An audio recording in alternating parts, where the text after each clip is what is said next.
नमस्कार दोस्तों, आज सी वोटरों के माध्यम से लोकसभा चुनाव का सर्वे बहुत ही चौंकाने वाला निकल कर आ रहा है। आपको बता दें दोस्तों, लोकसभा चुनाव 2024 में होने वाले हैं। दोस्तों, इससे पहले देश की तमाम पार्टियां कमर कस रही है लोकसभा चुनाव लड़ने के लिए। अभी से लोकसभा चुनाव लड़ने की तैयारी में लग चुके हैं। आपको बता दें दोस्तों, यह चुनाव देश का सबसे बड़ा चुनाव माना जाता है। देश में दो ही पार्टियों की मुख्य रूप से टक्कर होती है, कांग्रेस और बीजेपी की। देखना यही होगा दोस्तों कि जनता किसके साथ जाती है।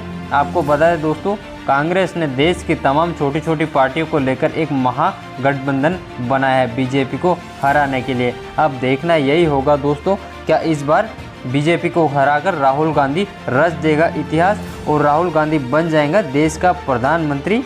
क्या इस बार फिर मोदी सरकार बन जाएगा। दोस्तों, आपको बता दें, लोकसभा की कुल सीटें 543 सीटें। अगर किसी भी पार्टी को सरकार बनानी है तो उस पार्टी को 272 सीट जीतनी होगा, तो उस पार्टी की सरकार बन जाएगा। आखिर देखना यही होगा कि सी वोटरों के माध्यम से किस पार्टी को बढ़त मिल रही और किस पार्टी को नुकसान का सामना करना पड़ रहा है। दोस्तों, अगर आप पहली बार हमारे चैनल पे आए पॉलिटिकल खबर पर, तो चैनल को अभी तक आपने सब्सक्राइब नहीं किया, चैनल को सब्सक्राइब जरूर कर लेना और वीडियो अच्छी लगे तो वीडियो को एक लाइक कर देना और कमेंट करके अपनी राय ज़रूर देना किस पार्टी की इस बार 2024 में सरकार बन रही, कौन बन रहे देश का अगला प्रधानमंत्री। दोस्तों, सबसे पहले हम बात कर लेते हैं उत्तर प्रदेश की। उत्तर प्रदेश में कुल लोकसभा की 80 सीटें हैं। 80 में से यहाँ पर बीजेपी को 70 सीट मिलती दिखाई दे रही और यहाँ पर गठबंधन कांग्रेस को यहाँ पर मात्र 10 सीट मिलती दिखाई दे रही।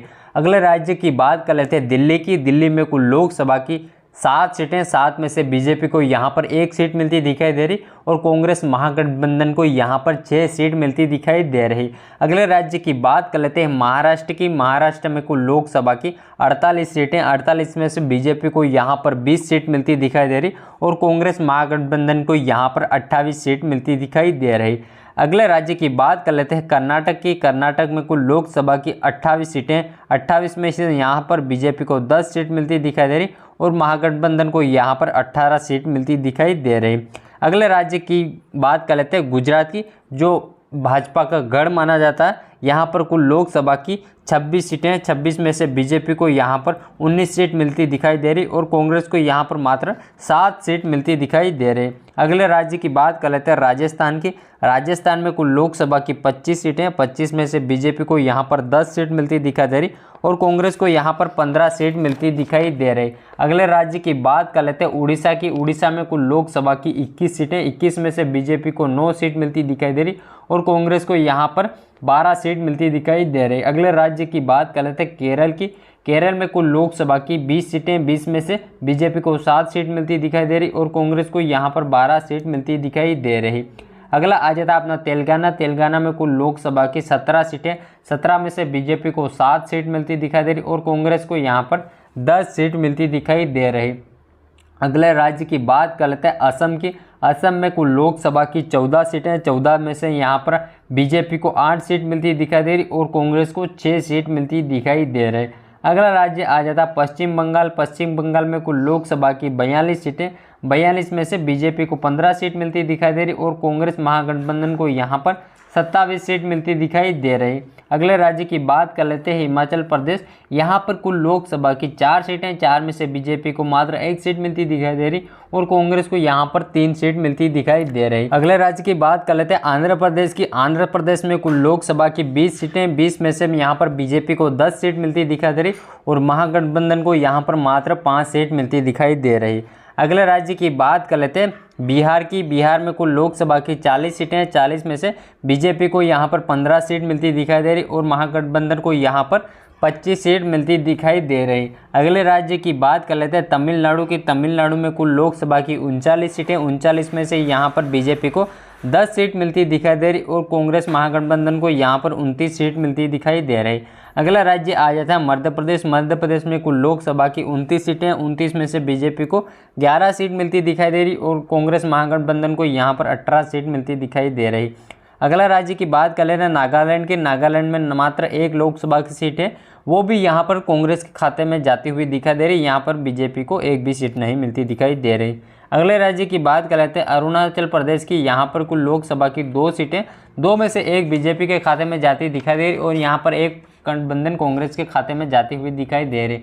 अगले राज्य की बात कर लेते हैं त्रिपुरा की। त्रिपुरा में कुल लोकसभा की 2 सीटें, 2 में से बीजेपी को 0 सीट मिलती दिखाई दे रही और महागठबंधन कांग्रेस को यहाँ पर 2 में से 2 सीट मिलती दिखाई दे रही। अगले बात कर लेते हैं मेघालय की। मेघालय में कुल लोकसभा की 2 सीटें, 2 में से बीजेपी को 1 सीट मिलती दिखाई दे रही और कांग्रेस को भी यहाँ पर 1 सीट मिलती दिखाई दे रही। अगले राज्य की बात कर लेते हैं झारखंड की। झारखंड में कुल लोकसभा की 14 सीटें, 14 में से बीजेपी को 6 सीट मिलती दिखाई दे रही और महागठबंधन कांग्रेस को यहाँ पर 8 सीट मिलती दिखाई दे रही। अगले राज्य की बात कर लेते हैं पंजाब की। पंजाब में कुल लोकसभा की 13 सीटें, 13 में से बीजेपी को 3 सीट मिलती दिखाई दे रही मात्र और कांग्रेस महागठबंधन को यहाँ पर 10 सीट मिलती दिखाई दे रही। अगले राज्य की बात कर लेते हैं हरियाणा की। हरियाणा में कुल लोकसभा की 10 सीटें, 10 में से बीजेपी को 2 सीट मिलती दिखाई दे रही और महागठबंधन कांग्रेस को यहाँ पर 8 सीट मिलती दिखाई दे रही। अगला राज्य आ जाता है जम्मू कश्मीर। जम्मू कश्मीर में लोकसभा की 6 सीटें, 6 में से बीजेपी को 4 सीट मिलती दिखाई दे रही और महागठबंधन कांग्रेस को यहाँ पर 2 सीट मिलती दिखाई दे रही। अगले राज्य की बात कर लेते हैं उत्तराखंड की। उत्तराखंड में कुल लोकसभा की 5 सीटें, 5 में से बीजेपी को 2 सीट मिलती दिखाई दे रही और कांग्रेस महागठबंधन को यहाँ पर 3 सीट मिलती दिखाई दे रही।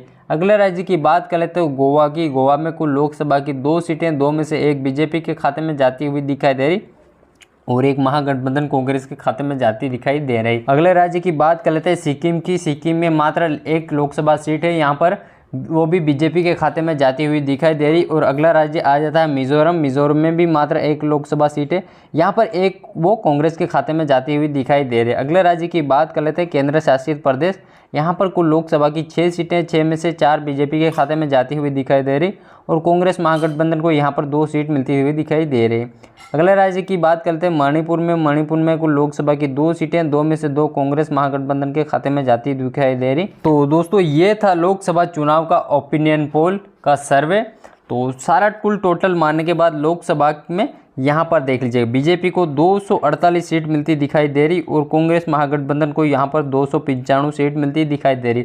साफ साफ दिखाई दे रहा है कांग्रेस अपनी सरकार बना सकता है ओपिनियन के जरिए। तो दोस्तों अगली वीडियो में जल्दी मिलते हैं, तब तक के लिए जय हिंद, जय भारत, वंदे मातरम।